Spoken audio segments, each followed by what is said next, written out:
Vamos lá? Roberto Lercher é antes disso, ex-presidente da Andes, do Sindicato Nacional Andes, de 2000 a 2002, foi reitor da UFRJ de 2015 a 2019 e é professor, é biólogo e é professor na Faculdade de Educação da UFRJ, considerado uma das maiores autoridades no ensino. O Denilson está dizendo que eu estou falando errado, que não é Lercher, é Leuer. Vou perguntar para o próprio mestre como é que se fala o nome dele. Chega mais, Roberto. Bom dia. Que bom que você topou vir. Obrigado. Nossa, uma alegria muito grande estarmos aqui junto, Mauro, todos que estão acompanhando o programa. Felicitar aí a construção de mais um espaço de reflexão num momento tão estratégico para o nosso país, Sim. Enfim, não só para o Brasil, né? Toda cobertura internacional confirma a importância de mantermos bastiões críticos, enfim, na sociedade brasileira e no mundo, de uma forma geral. Olha, meu nome pode ser falado de diversas formas, e eu adoro todas elas, né? Formalmente é Roberto Lercher, mas Lercher pode ser todos, eu não tenho nenhum problema com isso, enfim, desde criança eu estou acostumado com essa polissemia de formas de pronunciar, e de fato eu gosto de todas. Legal. Então, Roberto Lercher. É isso. Tá bom. Perfeito. Mas pode ser Leuer, como diz aqui, o Denilson, pode ser Ler. Vai, imagino na escola como é que devia ser isso. É legal, tá bom. Bom, não só na escola, andando pela vida aí. Roberto, você foi reitor da UFRJ, então, de 2015 a 2019, foi presidente da Andes, é tido como um dos maiores especialistas no cenário da universidades, especialmente as universidades e institutos federais do país. O que está acontecendo? Antes de falar do estrangulamento, por conta desse decreto assinado pelo Lula no dia 30, fala um pouco do orçamento que já estava dedicado às universidades federais antes desse estrangulamento lá de 30 de abril no decreto assinado pelo presidente da República. Eu mostrei mais cedo aqui uma estatística sobre o desinvestimento nas universidades federais brasileiras, né, que elas vieram num crescendo do começo do século, chegaram ao auge lá no governo Dilma II e depois ladeira abaixo, né, com Temer, com Bolsonaro e mesmo com Lula. Agora a gente teve em 2024 o mesmo nível de investimento que em 2008, né, o mesmo padrão de 2008. Fala um pouco então sobre o cenário antes desse enforcamento adicional aí. Qual é o cenário das universidades? Olha, o cenário das universidades federais, Mauro, é extremamente preocupante, porque ele revela algo mais profundo, né? Que é a completa ausência de prioridade para as universidades, de uma forma geral, públicas. Eu estou me referindo, obviamente, aqui às instituições públicas. É uma completa falta de prioridade na concepção de construção de futuro. E eu creio que esse é o ponto central. O Congresso está agora apreciando o Plano Nacional de Educação, que é um plano abrangente para o conjunto da educação brasileira, e quando nós examinamos o Plano Nacional de Educação, o projeto de Plano Nacional de Educação, que foi apresentado a partir de uma elaboração do Ministério da Educação, pasme, Mauro, nós não vamos encontrar uma vez a referência à palavra universidade no sentido próprio da palavra. A única menção que existe à palavra universidade é quando fala do programa Universidade para Todos, que é um programa destinado ao setor privado e, sobretudo, ao privado mercantil, mais agudo, né? Então, quando o próprio Ministério da Educação projeta uma formulação para a educação brasileira para os próximos 10 anos e sequer menciona a universidade, é óbvio que nós temos algo muito grave em curso, e esta situação, ela é, a meu ver, agravada pelo fato de que tudo que diz respeito ao financiamento no Plano Nacional de Educação Isso se refere à educação básica, naquela fórmula clássica do Banco Mundial de que os países capitalistas dependentes devem priorizar a educação básica e a educação superior o mercado resolve. E é muito... Aí prioriza a educação básica, porque o que a mão de obra num país periférico precisa saber ler, escrever, fazer conta de mais, de menos, é isso, né? Essa é a lógica deles. Desde lá do ato adicional de 1834, as primeiras letras que são, obviamente, redimensionadas ao longo do tempo. Então, veja, considerar que um grande plano para a educação não prevê financiamento para as universidades é algo que revela as vísceras desse projeto que está em curso de austeridade neoliberal e de aprofundamento do capitalismo independente. Então, o decréscimo orçamentário, que está muito bem mostrado nesse gráfico, e é um gráfico, de fato, correto, sob o ponto de vista dos números, isso são recursos, na realidade, discricionários. O que são recursos discricionários?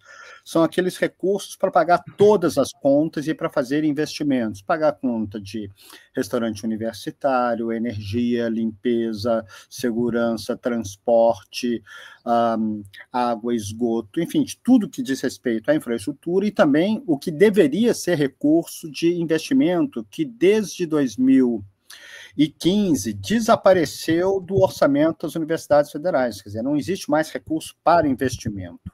O que significa bloquear o recurso de investimento, de construção de prédios, laboratórios, novos restaurantes universitários, moradias estudantis.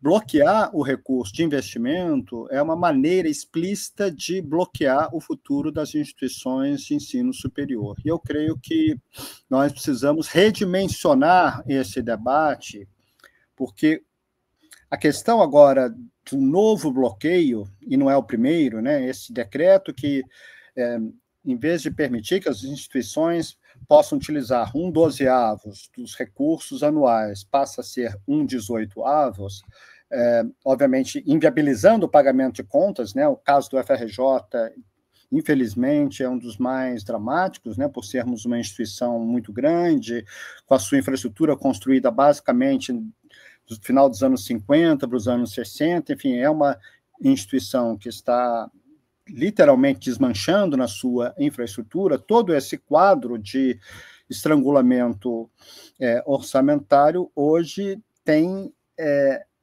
a dramaticidade de uma interdição de futuro, né? E um outro ponto que me parece importante, Mauro, quando examinamos aquele gráfico que você demonstra, é o fato de que entre 2007 e 2024, agora, nós mais do que dobramos o número de estudantes.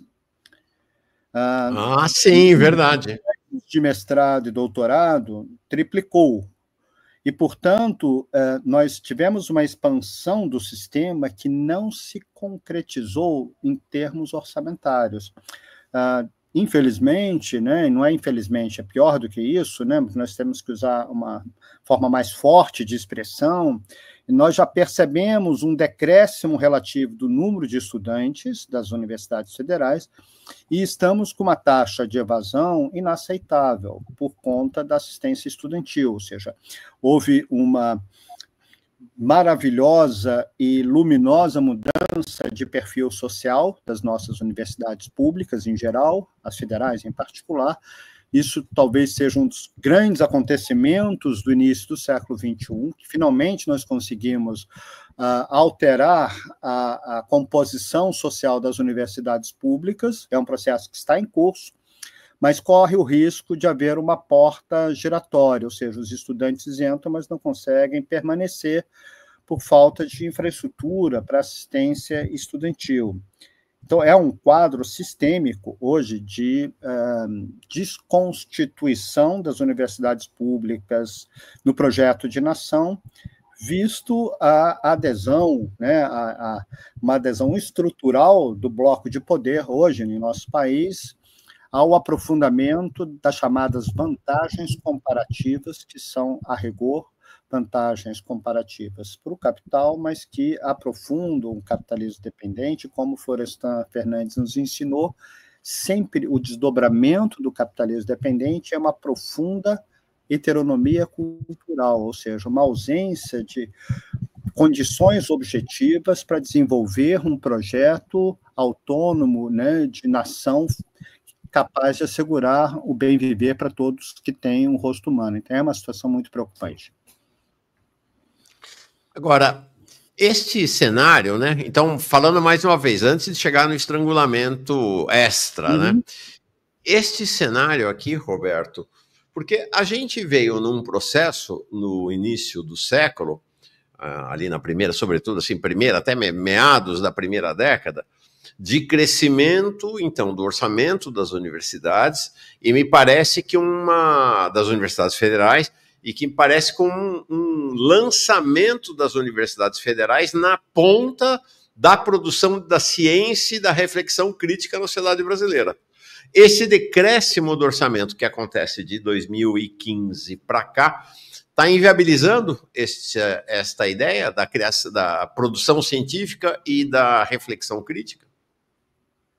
Seguramente nós vamos ter reflexos a curto prazo na capacidade das universidades de produzirem conhecimento, como vem produzindo de uma forma muitas vezes hercúlea, né? Porque estamos produzindo conhecimento nas universidades de forma muito significativa, de forma muito relevante. As nossas universidades públicas estão incrivelmente pulsantes no que diz respeito a desejo de produzir conhecimento, de fazer pesquisas, organizar grupos de estudo, mas é óbvio que quando as condições objetivas, a infraestrutura da instituição começa a ruir, tudo começa a ruir em relação à produção do conhecimento. Quer dizer, uma primeira grande questão que eu gostaria de chamar a atenção é o fato de que hoje, de cada 10 novos estudantes no ensino superior brasileiro, 9 vão para uma instituição privada,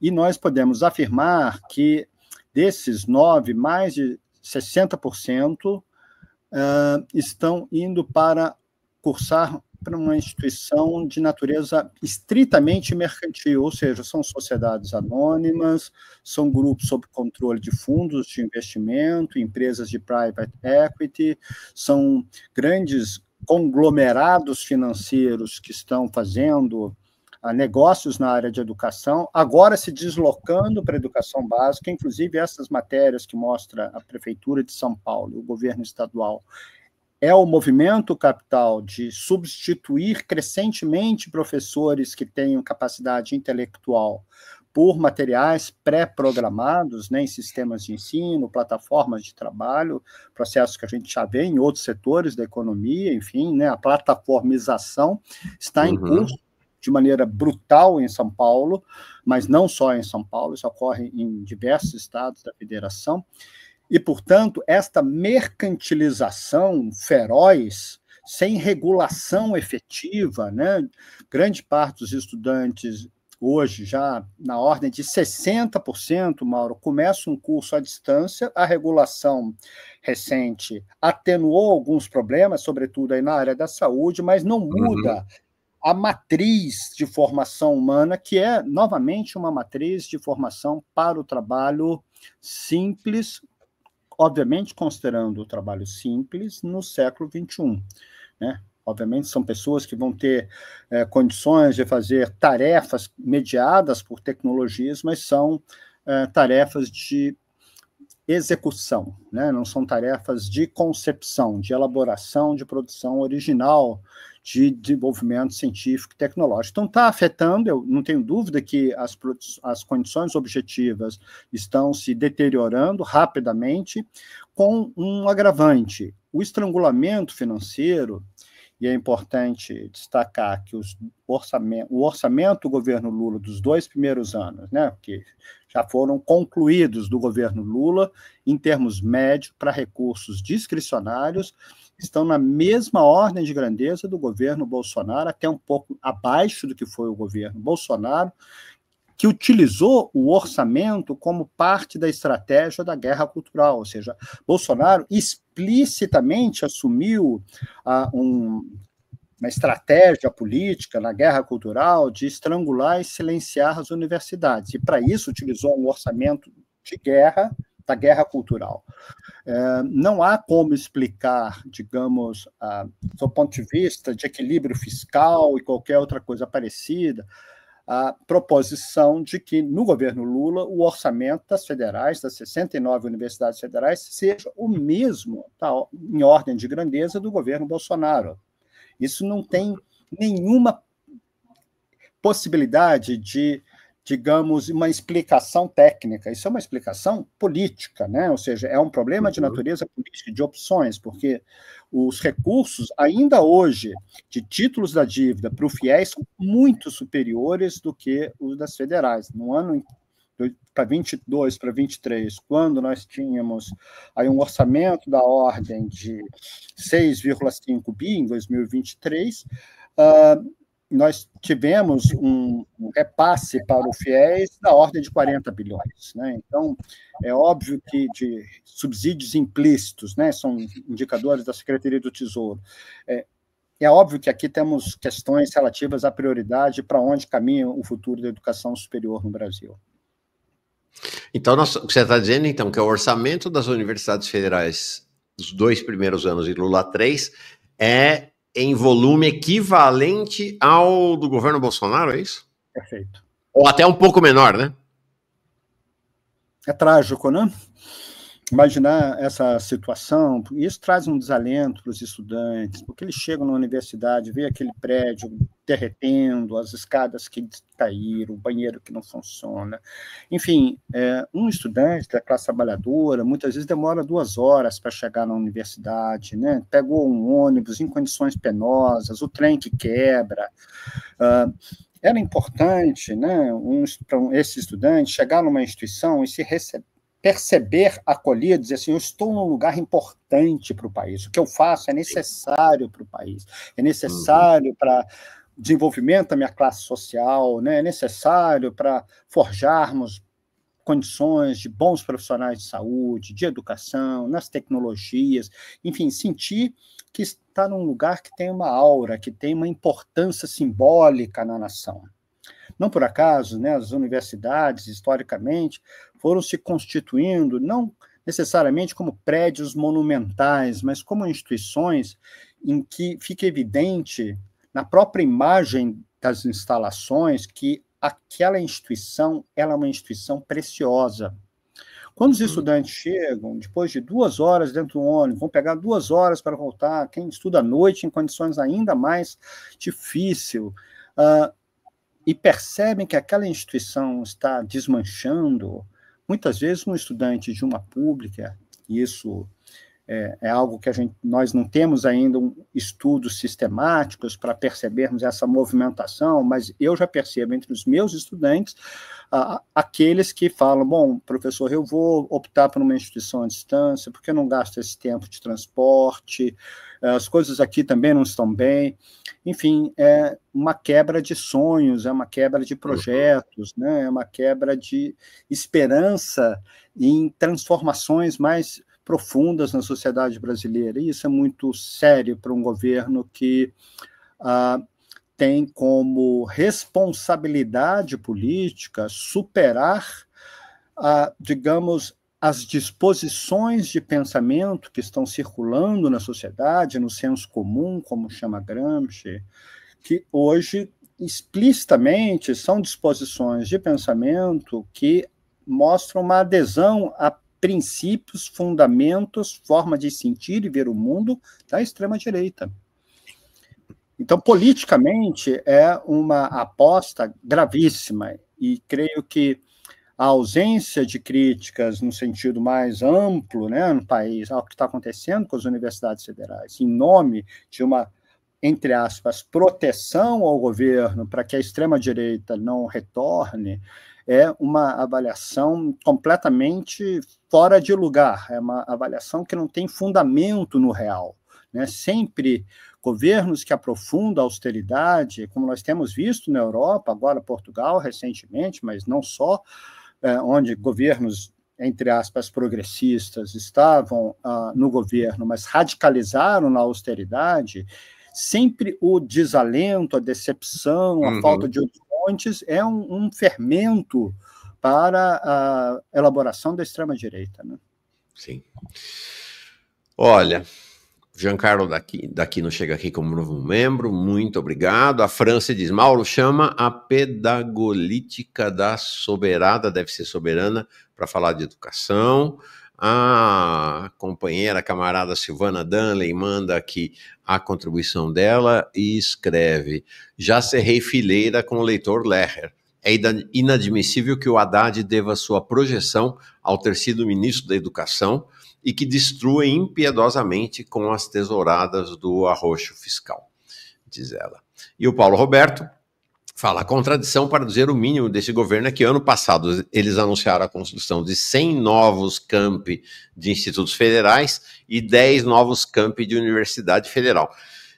Roberto, isso aí parece ser promessa ao vento, né? Eu não vi notícia de nada expressivo de campi sendo construído, tanto de federais, quanto de institutos federais, quanto das universidades. Acho que isso aí não vai rolar, não, hein?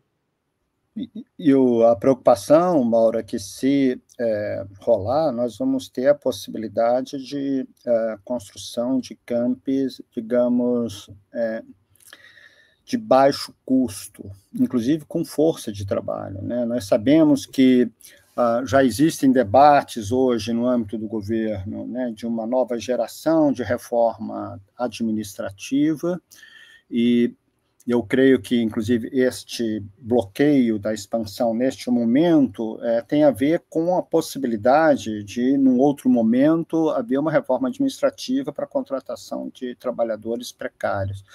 Esse é um cenário, né, uma projeção, mas, de toda forma, não é verdade que hoje exista uma mobilização por parte do governo federal para uma melhoria e expansão das universidades públicas federais. Quer dizer, nós temos, Mauro, pelo antigo Plano Nacional de Educação, a meta que deveria ter sido alcançada em 2024 de cada 10 novos estudantes, 4 ingressassem numa instituição pública.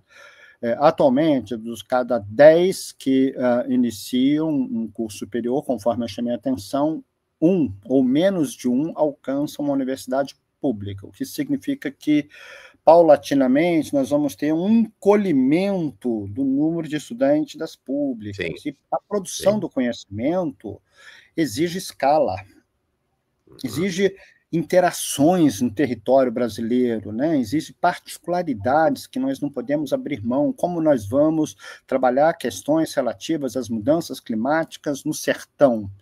Isso precisa de pesquisas in loco, sistemáticas, de diálogo lá com os trabalhadores do campo, etc., com a produção, com circuitos produtivos que existem, de animais, né, de plantas, enfim.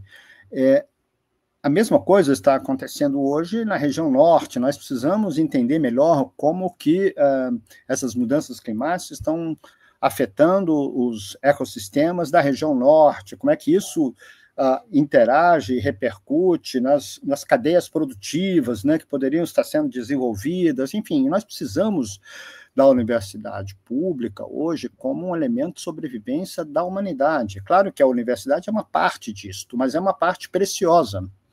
Que um país que não consegue hoje ter autonomia de produção de conhecimento para tratar dos seus grandes problemas é um país que, obviamente, vulnerabiliza o seu futuro.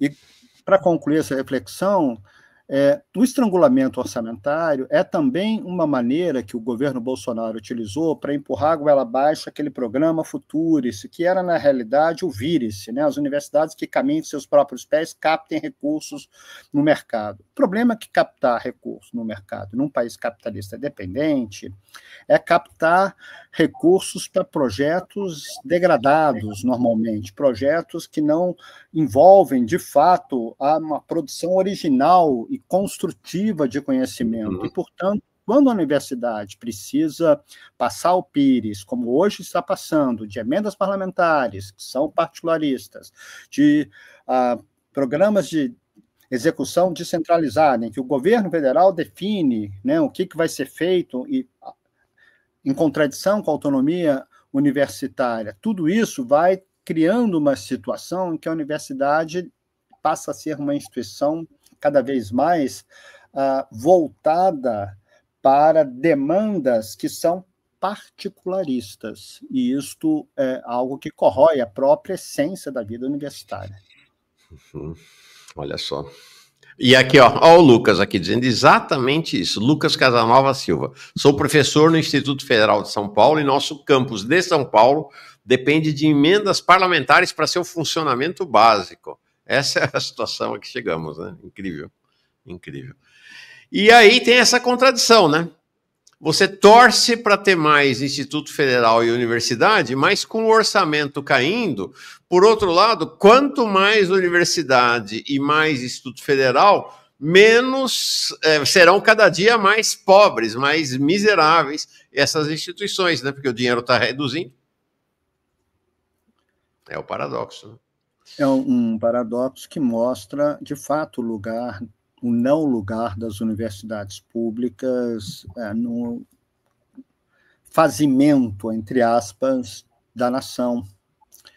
E isto denota algo muito estrutural, muito estrutural. Eu realmente não tinha dimensionado, até fazer um estudo agora mais sistemático do projeto de lei do Plano Nacional de Educação, mas quando nós encontramos um plano para a educação em que todo o financiamento é dirigido só à educação básica, como quer o Banco Mundial, e, ao mesmo tempo, não há nem menção à existência das universidades públicas, realmente isto, digamos, a confirmação de uma profunda convicção do Ministério da Educação com um projeto reacionário de educação, que hoje é hegemonizado, né, pela Fundação Lehman, né, e outros que têm os cargos, digamos assim, são as pessoas que, na sua trajetória profissional, estiveram envolvidos na Fundação Lehman. Eu não estou dizendo que são funcionários da Lehman, eu estou dizendo que, na sua trajetória, os principais cargos do Ministério da Educação passaram por projetos Lehman, e projetos Lehman significa a materialização da heteronomia, ou seja, Lehman é aquele que encaminha meia dúzia de quadros para as grandes universidades estadunidenses para formar seus deputados Lehman, para formar seus intelectuais Lehman, e, portanto, a fundação, eles não têm como projeção um fortalecimento das universidades públicas. E não é casual que essas pessoas que hoje estão à frente do Ministério da Educação, e não deveriam, né, nós deveríamos ter o Ministério da Educação comprometidos com a trajetória do público, das instituições públicas. Essas autoridades materializaram um projeto que simplesmente extirparam da projeção da nação e da política educacional as suas universidades públicas. E isto, a meu ver, não é algo que possa passar, digamos, despercebido, dizer, bom, mas isso foi um detalhe, foi um pequeno esquecimento de que precisávamos ter pensado nas instituições federais, nas universidades públicas, federais, estaduais. Não, isso é uma concepção, né? É uma concepção de projeção de futuro, e isto tem desdobramentos imensos para a democracia em nosso país. Sim, é isso, não é apenas um acidente, não é apenas uma questão biográfica, é um projeto, exato, né? Tem um projeto. Bom, para completar, além do que, mais uma vez, deixa eu voltar aqui para a tabela. Esta tabela aqui que a gente mostrou, ela é anterior a isso que eu vou falar agora. Ela é anterior, então esses números são os números do orçamento antes que o presidente Lula, e mais uma vez, né, não foi edição do Camilo, não. Foi Camilo e Lula que assinou. O decreto é assinado por ele em 30 de abril. Ele assinasse o decreto para esmagar de vez as universidades federais. Tem uma malandragem. Roberto, eu não sabia, mas as universidades federais brasileiras têm um ano de 18 meses, né? Agora. Ano de 18 meses, realmente é espantoso. Essas são das invenções aí do Brasil, né? Eu fiquei muito impactado com isso. A estratégia, basicamente, gente, deixa eu ver se dá certo, é a seguinte: você. Opa, voltar aqui, peraí. Então, a estratégia é basicamente o seguinte: o orçamento ele é anual, 12 meses, então recebe-se, né, um dozeavos a cada mês. As universidades têm um ano de 18 meses, elas recebem 11 meses até novembro, e em dezembro elas têm que dar conta do orçamento dos outros 7 meses, de 7 prestações. Só que pela especificidade do serviço público, evidentemente é impossível gastar o equivalente a 40% do orçamento em apenas um mês. Então, me parece que isso aí é o esmagamento aí completo das universidades. Como é que esse decreto presidencial chegou para vocês nas universidades federais e institutos, né? Chegou como uma hecatombe, né? Porque diante de um quadro em que as contas já não podem ser pagas dentro de uma normalidade orçamentária, né? Quando chega a conta de energia, paga-se energia, né? Quando chegam as contas relativas aos restaurantes universitários, pagamos as contas, enfim, isso já não está sendo possível. Esta mudança, na realidade, que disponibiliza apenas 60% de um orçamento, insisto, que é padrão Bolsonaro, retirar agora, disponibilizar apenas 60%, e como você destacou muito bem, Mauro, será um gasto de má qualidade, no sentido de ter que criar muitas formas de tentar concluir a execução orçamentária ao final do ano, enfim, quando, digamos, a última parcela, que seria de 40%, teria que ser executada por um ano. Aqui nós temos várias questões que já demonstram a ausência de autonomia universitária e de efetiva prioridade para o conhecimento, para a socialização, para a formação humana complexa. Nós temos questões, Mauro, que são incompreensíveis, entre aspas, né? A gente pode compreender, mas incompreensíveis no sentido da perplexidade. Por exemplo, por que as universidades pagam um custo de energia como se fosse uma residência privada, como se fosse a nossa casa, como a conta de energia da minha casa? É a mesma metodologia. Por que não tem incentivo, como tem o setor industrial, ou tem a agricultura, enfim, para ter um custo baixo de energia, para que a universidade possa ter infraestruturas reais de investigação? Hoje, nós temos várias áreas de investigação que são intensivas em energia. Então, já tem uma conta que é absurda. Um orçamento... Pera, deixa eu ver se você tem na universidade um laboratório nuclear que, em tese, né? Ele tem um gasto enorme de energia, você vai pagar a conta como se fosse uma casa, não tem... não acredito, cara. Então vai chegar um momento em que fala assim, e agora a tarifa é vermelha. Isso significa que o custo da energia pode subir 10%. Você faz um planejamento no ano que vai gastar X e você descobre que vai pagar muito mais do que isso. A maior conta individual da UFRJ, quando eu estive na reitoria, era a conta de energia. Loucura. Era a conta de energia. Então, isso já demonstra, é um orçamento todo deformado. Nós tivemos, no período do Fernando Henrique, a interrupção e a mudança na carreira dos técnicos administrativos, em que uma série de funções foram extintas para terceirização. Então, na realidade, o pouco orçamento que nós temos hoje nas federais, o grosso não é para custeio das instalações, reforma de instalações elétricas, melhoria dos alojamentos, não, o recurso é para pagar pessoal. O dinheiro de custeio hoje é um dinheiro para pagar a terceirização, da terceirização da limpeza, da segurança, de infraestrutura de transporte, biotérios, tudo isto envolve gastos de pessoal. Então, na realidade, as universidades estão caminhando já no sentido, digamos, de privações severas. E o decreto, ele, ainda que agora, na reunião que vai haver amanhã do presidente Lula com os reitores, ele volte atrás, na realidade, ele estaria voltando atrás de uma medida, obviamente absurda e arbitrária, antidemocrática, que afronta a autonomia universitária, mas ele estaria voltando atrás para manter o que tem. Uhum. Eu vou me surpreender se houver uma mudança na ordem de grandeza de recursos federais, porque com o regime fiscal sustentável não há espaço orçamentário.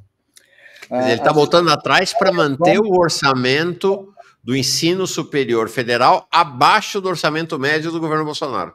Abaixo do governo todo, Bolsonaro não, mas os 2 primeiros anos é seguro, porque depois... Antes, pré-pandemia, né? No período da pandemia, houve uma queda ainda mais acentuada no período Bolsonaro, e talvez no final do governo Lula, se mantiver essa ordem orçamentária, vai empatar. Né? O governo Lula e o governo Bolsonaro vão ter repassado, grosso modo, os mesmos recursos para as federais. Mas eu insisto, o governo Bolsonaro utilizou o orçamento como parte de arma, né, como uma ferramenta de um armamento para a guerra cultural, para debilitar as universidades, como o Trump está fazendo e outros. Né? Então, esse é o quadro. Comentários. O Rogério Mendes dizendo: Mauro, a última foto que você mostrou é do Centro de Ciências da Saúde da UFRJ. Eu mostrei essa foto várias vezes já nos últimos 15 dias. Tá aí, né? Para essa reportagem do Globo na época. Universidades cortam de limpeza a reformas após o governo limitar o uso do orçamento. Eu já mostrei ao longo dos tempos foto de sala de aula com buracos enormes na sala de aula, no chão da sala de aula, tem coisas... Aqui desmonte não é metáfora, né? Não é uma figura de linguagem. O desmonte é literal, né? da infraestrutura das universidades. Agora, o Andes e a Uni chamaram para o dia 29, eu acho que essa é uma questão importante, uma mobilização em todo o país. Eu espero que essa mobilização recoloque o problema do orçamento, não na lógica de que, bom, se tirar agora este contingenciamento feito, né, pelo decreto, que vai restringir a 60%, a gente volta ao que estava atrás. Não basta voltar ao que estava antes. O orçamento de 2025 é um orçamento inviável para as universidades. Sim. Não tem dúvida quanto a isso. Isso é empiricamente demonstrável.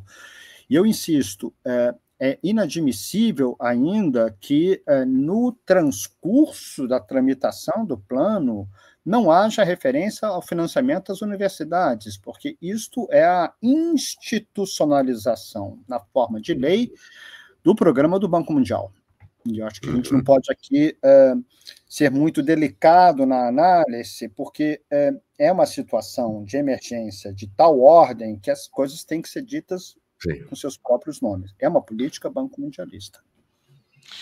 Aqui, então, a notícia de que saiu já esse fim de semana, e hoje foi confirmada, que amanhã deve ter uma reunião em Brasília de Lula e Camilo com reitores das universidades federais, e a conversa fiada do governo após o congelamento de 31,3 bi, como se isso aí fosse assim, não, é porque teve um alívio no orçamento por causa do contingenciamento, então nós vamos poder voltar atrás. Cascata, mentira, porque na verdade não se sabe até agora onde vai contingenciar, não se sabe.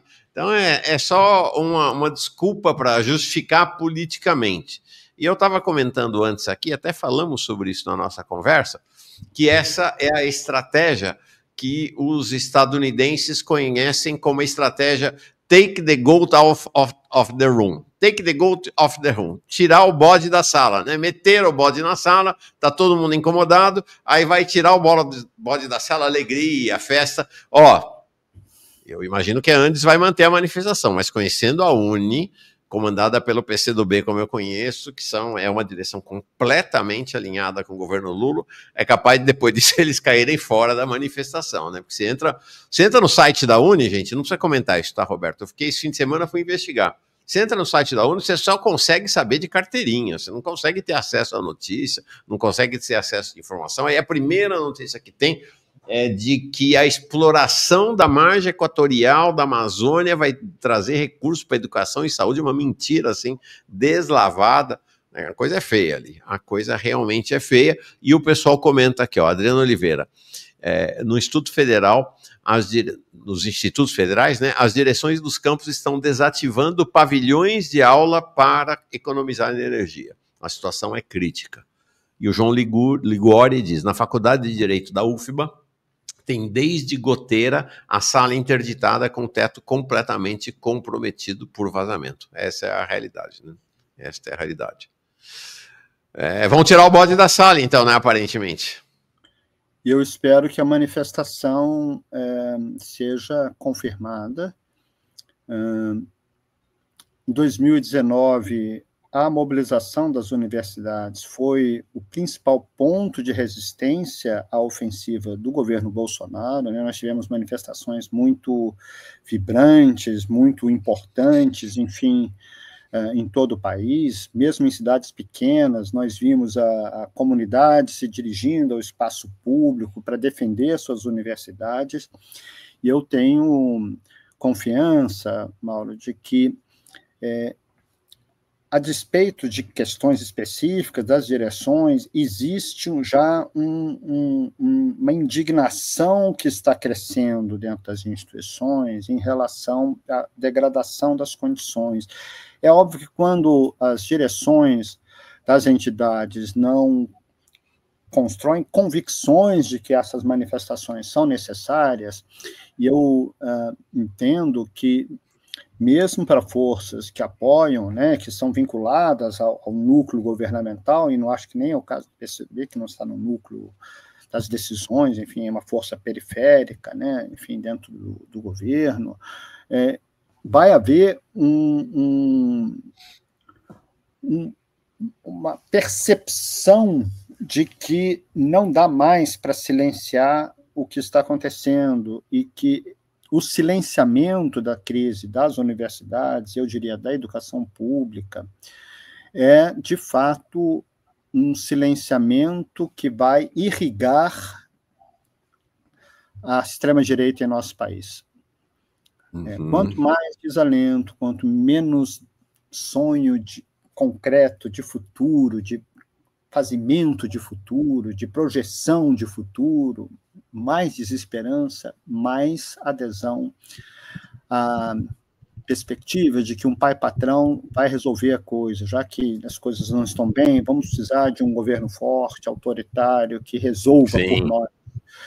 Nós temos que mostrar ao contrário, né, que são os povos que fazem o futuro, né, e cada pessoa faz o futuro, e por isso as universidades e a educação pública são tão necessárias e importantes, né? Sim, o jovem Beto diz assim, ó, sou aluno do curso da área de saúde em uma federal. Meus amigos pesquisadores estão literalmente arrasados. Muito triste, muito triste. É isso que eu queria te perguntar. Olha aqui, ó. Nós, do Sindicato dos Docentes da Universidade Estadual Vale do Acaraú, Sindiúva, seção sindical do Andes, Sindicato Nacional, aqui em Sobral, Ceará, denunciamos a precarização das estaduais. Tem também esse caráter do efeito exemplo, né? Que é o... Você tem... Na medida em que o governo federal fragiliza as universidades federais e institutos federais, isso autoriza os governos estaduais todos e os municipais a fazerem o mesmo, né? Na área educacional, né? Você cria o efeito exemplo e isso se espalha pelo país, né, Roberto? E as universidades estaduais são estruturas hoje que alicerçam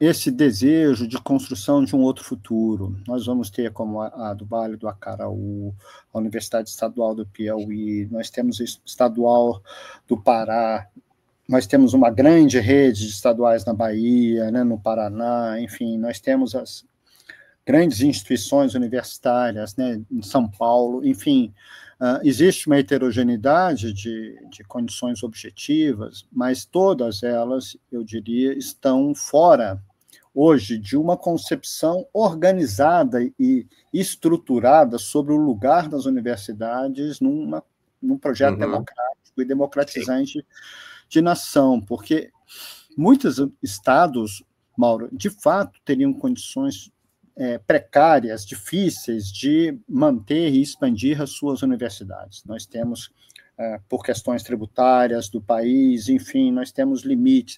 Isso tem que ser responsabilidade do governo federal. O governo federal, hoje, dos 5 pontos do PIB que se gasta em educação, o governo federal comparece com 1,3, mais ou menos, desses 5. O grosso dos recursos são dos estados e municípios, o que é uma inversão em relação à arrecadação tributária, né? O peso maior dos 5 pontos do PIB recai 3,7 aproximadamente, né, desses 5 pontos, estão nos estados e municípios. A União, cada vez tem um peso relativo menor frente à sua capacidade tributária.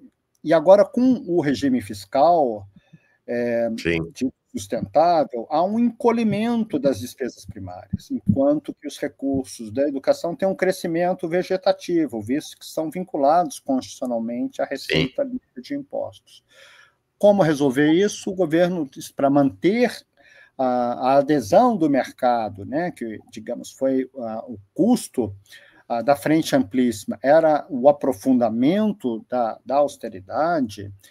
Este aprofundamento da austeridade chegou à hora da verdade, ou seja, demonstra aquilo que nós denunciávamos logo no início, e vários economistas de orientações distintas, né, desde o trabalho do Beluso, passando por diversas outras correntes, né, do pensamento econômico, todos mostravam que este ajuste criaria um enorme problema para o governo, que era chegar a um momento de ter que fazer decisões, vai reduzir a verba da educação para garantir o benefício de prestação continuada, vai ter que cortar recursos de reforma agrária e agricultura familiar para manter os recursos do agronegócio. São escolhas que vão aprofundando a autocracia, né? Vão aprofundando o capitalismo dependente, e isso, obviamente, é um caminho de difícil reversão ainda dentro desse contexto do governo. E, portanto, denúncias, mobilizações são decisivas, porque aqui não se trata de desinformação. O ministro Haddad, como alguém já comentou aqui anteriormente, foi ministro da Educação, ele conhece as contas, ele sabe o que está acontecendo. Quando há uma decisão, veja, houve uma decisão, em algum momento, as autoridades econômicas, a presidência da República, eles se reuniram numa sala e disseram, aonde nós vamos fazer cortes? E alguém levantou o dedo e falou, vamos cortar recursos das universidades, e houve acordo. Tanto que o decreto saiu, não era assim, bom, o governo está pensando em fazer um decreto de contingenciamento. Não, a decisão foi tomada. Houve um centro decisório que optou pelos cortes das universidades. Voltar atrás, beleza, a vida sem o bode na sala, obviamente, é melhor, mas não resolve o fato de que estamos numa privação destrutiva do orçamento e das condições objetivas das universidades públicas. Eu tenho ainda mais uma questão para a gente encerrar essa super esclarecedora e contundente conversa, Roberto. Antes, deixa eu ler 3 mensagens. Fernando Coutinho, parabéns, Mauro, pelo excelente jornalismo, obrigado, a gente se esforça aqui. A Marilene Rocha, na UFBA, em plena crise, o DCE faz festa ao invés de chamar uma assembleia e discutir o problema. O DCE é ligado ao PT/PCdoB. Michele Niela, olha que dramático. Isso, abandonei o mestrado quando Bolsonaro cortou as bolsas. Pensava se deveria voltar, mas pelo visto não é o momento e nem sei se teria outro. Né? Você falou do desalento dos estudantes, né? Alguém aqui num comentário falou do desalento dos pesquisadores, dos funcionários, dos técnicos das universidades. Mas, Roberto, eu tenho alguns amigos e amigas professores, e aí queria encerrar falando da situação dos professores das universidades federais, e assim, Eles dizem que hoje está todo mundo pendurado no consignado para conseguir pagar as contas do mês. Que a situação dos professores e professoras das universidades federais é igualmente dramática e que o desalento é também uma característica que se dissemina hoje entre professores e professoras. Descreve um pouco para nós, nos informa mais sobre qual é a condição real, você que é um professor, né, da UFRJ, qual é a condição efetiva dos professores e professoras?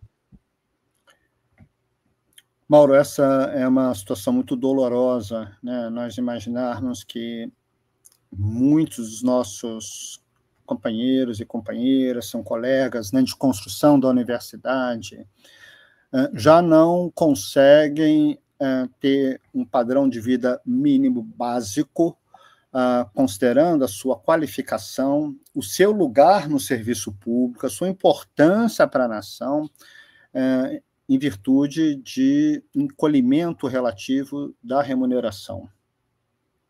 A remuneração dos professores das universidades federais é uma remuneração que está dramaticamente abaixo das demais carreiras do serviço público, especialmente no judiciário, no legislativo e também no executivo.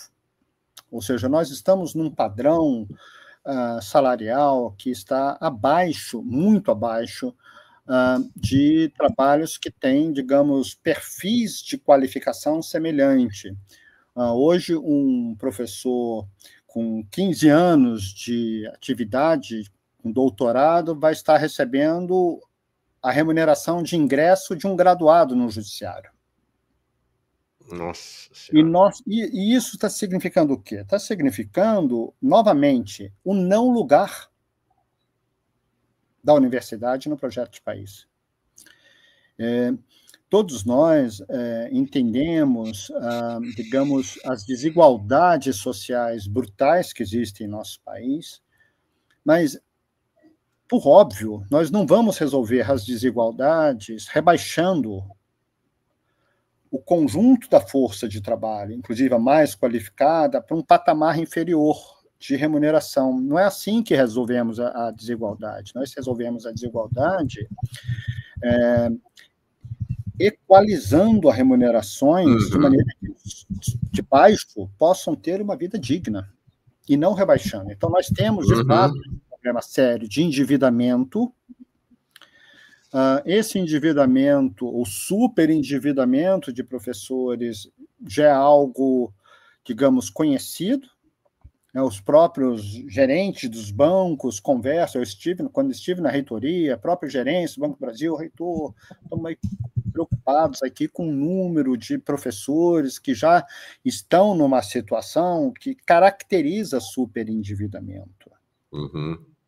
E, obviamente, nós não vamos resolver isso só com uma pactuação com o banco. Isso é uma forma escapista, porque esse não é um problema decorrente de decisões econômicas erradas dos professores. O fato é que, objetivamente, nós temos uma quantidade imensa de professores que hoje não conseguem pagar suas contas, e aí entra nesses circuitos, né, de endividamento, cartão, empréstimos consignados e estratégias semelhantes. É muito triste que o governo aponte como solução para esses problemas projeções de empréstimos consignados, porque, obviamente, o caminho não pode ser este. A questão fundamental é a reorganização das carreiras na área de educação de uma forma geral. No Plano Nacional de Educação, eu volto a isso, porque é uma projeção para 10 anos, nós não temos, por exemplo, a indicação de que os professores, também da educação básica, deveriam ter dedicação exclusiva. A opção pela dedicação exclusiva é uma opção de vida, é uma opção radical de vida. Significa dizer que eu vou me dedicar de corpo e alma àquela instituição. Eu vou me dedicar de corpo e alma ao trabalho com os meus estudantes. Eu vou me dedicar de corpo e alma a fazer trabalhos de extensão universitária, e assim vai sucessivamente. Agora, a dedicação exclusiva foi uma reivindicação que vem lá do final dos anos 50, justamente para afirmar que, para que o docente possa ter essa dedicação integral, apaixonada, arrebatadora, intensa com a vida universitária, ele não pode estar em privação econômica. E é importante, privação no sentido relativo, não estou dizendo que os professores não tenham comida para se alimentar, mas as condições objetivas de vida, né, de aquisição de livros, de ter determinado acesso aos bens culturais, de ter uma infraestrutura de moradia adequada, enfim, são condições para que, digamos, as questões materiais mais candentes não sejam empecilhos à vida universitária. Então, hoje nós temos não só um abandono, como o depoimento da Michelle, de muitas pessoas que já não querem fazer pós-graduação, porque ficam imaginando, bom, mas eu vou me dedicar tantos anos. Hoje, uma pessoa, para entrar num concurso, ser aprovado num concurso numa universidade pública, ela concluiu a graduação, fez mestrado, bolsas ou sem bolsas pequenas, depois faz um doutorado com bolsas magras, e aí começa a fazer concursos para entrar no serviço público. Isso significa que, em várias áreas, essas pessoas já estão aí em torno de 30 anos, né, ou próximo a 30 anos, ou um pouquinho depois de 30 anos, ou seja, estão iniciando a sua vida formal de trabalhadores, com relações contratuais, em torno dos 30 anos. E precisam construir as suas vidas, precisam construir infraestrutura de vida. Sim. E os professores mais antigos estão também num contexto em que seus pais já estão idosos, também precisam de apoio, e, portanto, a vida de um trabalhador da educação acaba sendo uma vida em que hoje há insegurança sobre as condições objetivas, né? Com o agravante das reformas da Previdência, que quebraram o princípio, que, a meu juízo, é um dos princípios mais profundos de solidariedade de classe, que é a paridade entre ativos e aposentados. Né? Uma entidade democrática, uma entidade representativa dos trabalhadores, jamais pode permitir que haja essa ruptura, né? E o Andes tem uma trajetória nessa frente muito digna, né? Assim, tem muito orgulho da trajetória, do que foi construído no Andes, e eu tenho confiança de que, neste novo momento, vai haver um redimensionamento e talvez uma ênfase maior na discussão, não só econômico-corporativa, mas, sobretudo, o que está significando o abandono das universidades públicas em nosso país e da própria educação pública sob controle do capital, né, sob controle de organizações do capital, como os aparelhos privados de hegemonia, que definiram currículo, organização curricular de uma forma geral, avaliação, etc. Então, temos tarefas aí muito inspiradoras para o futuro, e precisamos da energia e da pulsação, da mobilização também dos estudantes, para que estejamos juntos em jornadas de luta em defesa de um patrimônio dos povos. Eu não digo que é nem só da nação, é um patrimônio dos povos, possuírem universidades pulsantes, né? Nós temos aí epidemias, arboviroses, problemas relativos à agricultura, à vida nas cidades, à energia, enfim, todos os domínios da vida precisamos muito de conhecimento original, e conhecimento original só é possível em universidades autônomas e financiadas.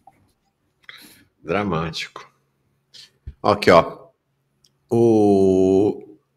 A Irene diz assim: nós, professores da educação básica, então, estamos indo lá para a outra ponta, né, do sistema educacional, apenas sobrevivemos. Tenho 20 anos de docência, 20 anos, e preciso trabalhar em 2 cargos de 24 horas cada um para poder pagar as contas no final do mês. É uma situação realmente dramática.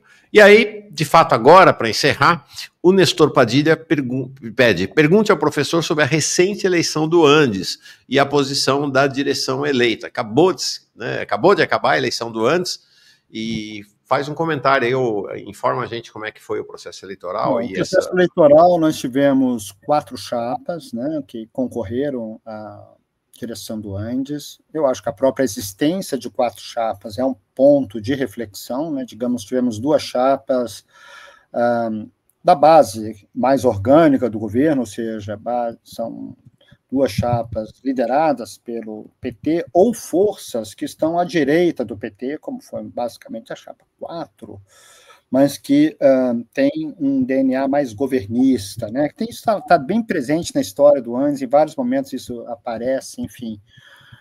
E tivemos 2 chapas no campo da esquerda, uma das chapas lideradas pelo PSTU, com uma interação, a meu juízo, e com uma concepção e uma apreciação do que ocorre nas universidades que tinham muitas limitações, e a chapa vencedora, a chapa 1, que eu apoiei, é a chapa que, digamos, vem construindo uma trajetória do nosso sindicato nacional como um dos principais sindicatos da América Latina, e talvez do mundo, né, no caso da educação superior, seguramente é um dos únicos sindicatos no mundo que tem essa característica e que construiu a sua trajetória com autonomia de classe. A perspectiva de que a defesa da universidade pública requer autonomia frente ao governo, como nós estamos vendo agora o caso aí do orçamento, é uma concepção muito luminosa de sindicato, e um sindicato que tem que ser organizado desde a base, nas suas sessões sindicais, nas suas assembleias, enfim. Mas é óbvio que o sindicato, como um todo, vive a crise das universidades. A gente não pode ignorar isso, né? Existem mudanças na forma de produção do conhecimento que estão repercutindo no sindicato. A própria presença de, digamos, de uma outra dinâmica muito particularista em várias áreas do conhecimento, de indução de áreas muito específicas, isso altera a própria concepção de universidade como uma instituição comunitária, como uma instituição que é compartilhada com as diversas áreas do conhecimento, enfim, com os estudantes, com os técnicos administrativos, com movimentos sociais, enfim. Então, a universidade está passando por transformações muito radicais, e nós não podemos abrir mão de renuclear, eu acho que esse é um papel central do nosso sindicato nacional, de renuclear os setores que compreendem a importância de uma universidade pública para o porvir das nações, para o porvir dos povos, para superar os problemas. Darcy Ribeiro, já em 68, né, ele, no livro Universidades Necessárias, ele dizia: sem um conjunto, um núcleo, um desejo transformador dentro da universidade, nós não vamos ter reformas universitárias democráticas. Nós precisamos desse núcleo organizador. E este núcleo organizador hoje está muito fracionado, está muito fraturado, e eu, como, digamos, eu já não tenho uma militância orgânica, não estou em direção do sindicato, mas eu exortaria, né, digamos, a militância e as pessoas mais mobilizadas em torno da questão universitária a reavaliarem esta situação do que hoje seria um núcleo transformador dentro das universidades. Precisamos de maior coesão, de maior escala para fazermos estas mudanças, né, que são prioritárias, e eu creio que a direção que foi eleita percebe que nós precisamos ajustar, digamos assim, horizontes estratégicos para que, neste contexto de ascenso do neofascismo, da presença de fundos de investimento na educação, de um controle da educação, o grosso da educação hoje está sob controle do capital, nós temos que redimensionar a nossa percepção política de que desafios temos pela frente. E eu creio que a reconstrução de unidades e de formas de compartilhamento da universidade desses setores democráticos, com os movimentos, será decisiva para o desfecho histórico do futuro das nossas universidades. E os povos precisam das suas universidades. Muito legal, Roberto. Nossa, gostei demais dessa conversa contigo, Não, eu apesar do muito, caráter... é triste, né? É doloroso, né, Mauro? Eu acho que, assim, independente, digamos, de análises de conjuntura mais imediatas, está acontecendo isso é muito grave e nós não podemos silenciar diante do que está acontecendo. Sim, verdade. Obrigado, Parabéns, Roberto. Boa semana para ti. pela Vou esperar para manutenção. ver o que vai ser. Oh, desculpa. Obrigado de vez. Reforçar a importância de manter espaços, né, democráticos, plurais, enfim, dentro da perspectiva crítica. Tamo junto. Vou te convidar mais vezes aqui. Um abração. Um abraço Tchau. grande, Mauro. Fiquem bem também, todos que nos acompanharam, né? Desejo também um dia feliz para todos e com muita disposição de lutas futuras. É isso aí.